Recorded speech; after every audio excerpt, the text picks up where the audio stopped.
What up, Fight World? It's your boy Ego, and I'm back with some more boxing. Shakur Stevenson, Oscar Valdez. Can it happen next? I don't know. We're going to talk about that.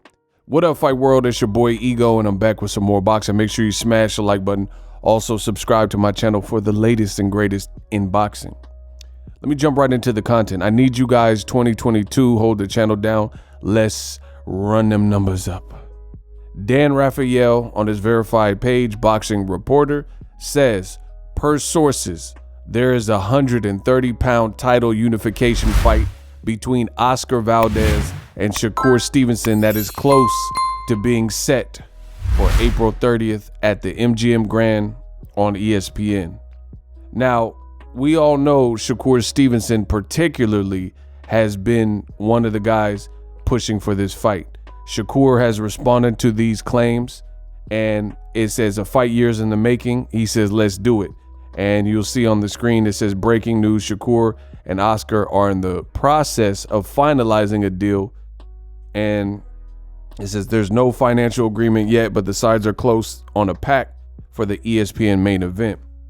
So Shakur Stevenson, per usual, he responded how you expected. And he says y'all snitching. So I guess the cat's out the bag. Somehow, some way, certain reporters came up on the information beforehand. And I seen Shakur had posted previously things like this. I swear this is my year. We going all the way up. And he had said something else about he's going to be pound for pound. It says, my next opponent going to be a big surprise. Pound for pound me, please. He just said this a couple days ago, January 12th. 2022. Today is January 16th, and now the cat's out the bag. Reporters have done the research and have started looking into it, and it looks like it appears that that next opponent could be Oscar Valdez.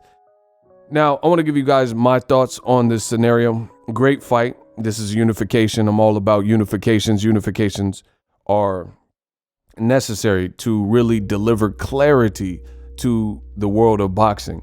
I think boxing, I've always been a boxing fan, so I'm in a different boat, but I feel like if you were new to boxing, you would be highly, highly confused if you just randomly came into the sport, especially in these modern days, because there's so many belts, so many champions, so many different ways and politics, fights that fans have wanted to see and clamor for don't necessarily happen, things of that sort. So, you know, it'd be good to see what's right in boxing happen.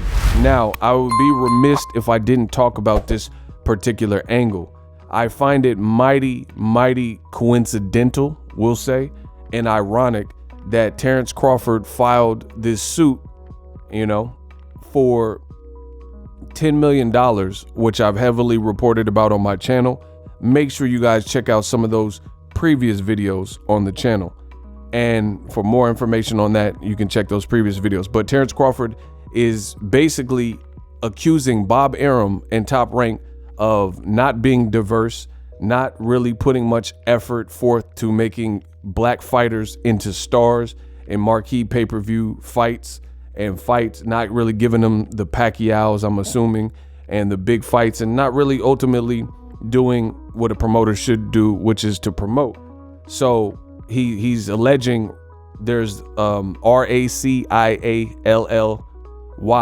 biased, you know, and charged. And I have to censor the words because YouTube is very fickle this day and age.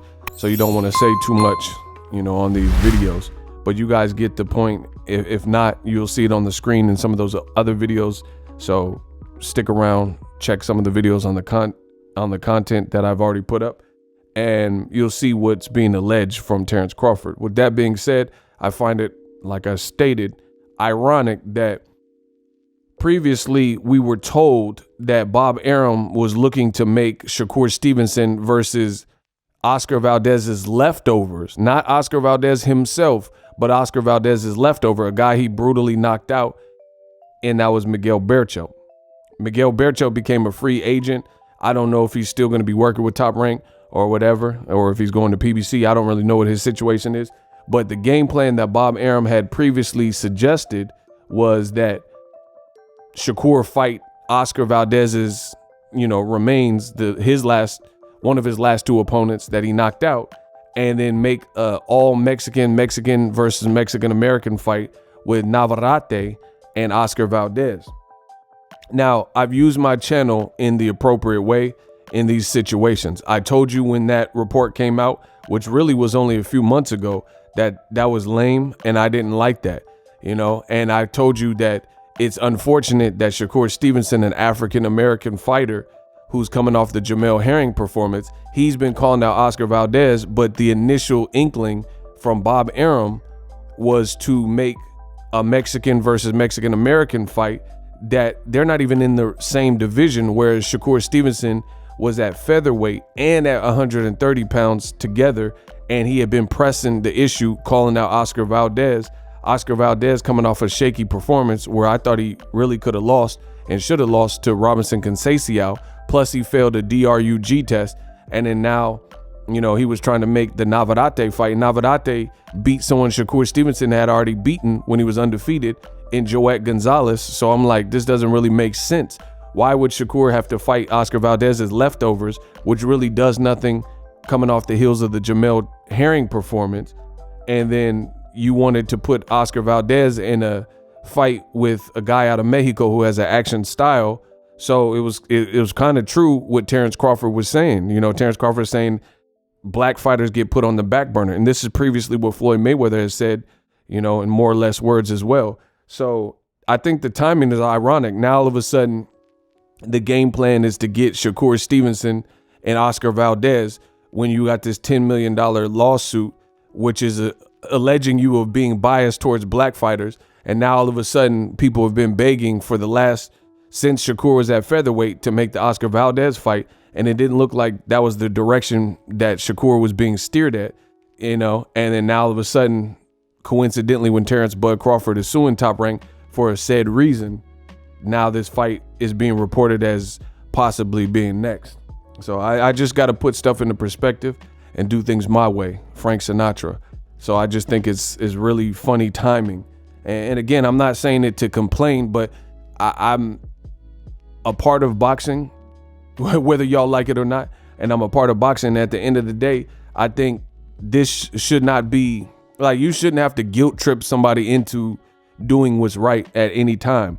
Like for me, I'm going to address these issues because at the end of the day, there's certain things that exist in boxing and politics and things like that, and people shouldn't have to be pressured or cornered into doing what's right for the world of boxing. Unifications are always good, so I'm not trying to sound ungrateful or like an ingrate in that way. If they do fight, I think it's a good fight, but I do firmly believe that was not the initial plan. So it makes me curious as to what has changed, especially since Cameron Duncan, who worked with guys like Terrence Crawford, Tim Bradley, black fighters, worked with Top Rank, previously came out and did an interview and says Top Rank has an NBF list, no black fighters. And then now all of a sudden, through channels like mine and Shakur's pressure and Terrence Crawford's lawsuit, now it looks like, if anything, Top Rank is being kind of pushed into doing what's right and making a great unification. So it'll be good if the fight happens. I know this is what Shakur wanted, but I don't think it should have required all this pressure and stuff. This really could have been handled at featherweight, if we're being honest. So I got to always speak my truth on the channel. If they do fight, I'll keep you guys updated. I think it's a great fight, great stylistic matchup.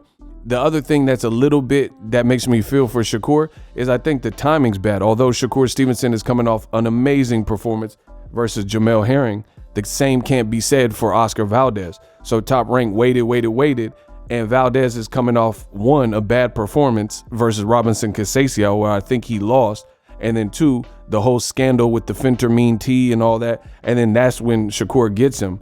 And I think there was a time, like let's say when Shakur Stevenson, before he fought Jamel Herring, and Oscar Valdez, before he, like right after he knocked out Miguel Berchelt, that would have been a perfect time to make it because there was no tea failure. Now, I do know, speaking of the tea situation, if Oscar Valdez goes into the fight, if he fails another drug test, it's going to be a wrap. But, we'll see how that all plays out. I just think the timing could have been better. And I think the timing, it should and could be done without any level of pressure. But now, coincidentally, Terrence Crawford suing, and these things look like it's like you're almost trying to prove to the world, hey, we're not biased.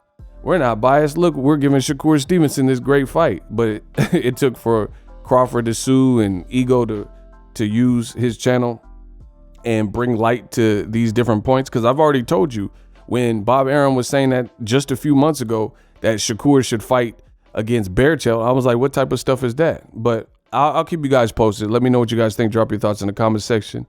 And I'm out. The future is now. The Hibernation 5s by Kenichi Bear. Hybrid gaming and lifestyle headphones. Out of the box, you can connect to any console or PC. Bluetooth ready with a low latency USB adapter, color RGB, and extreme bass mode. The Hibernation 5s adjust to you.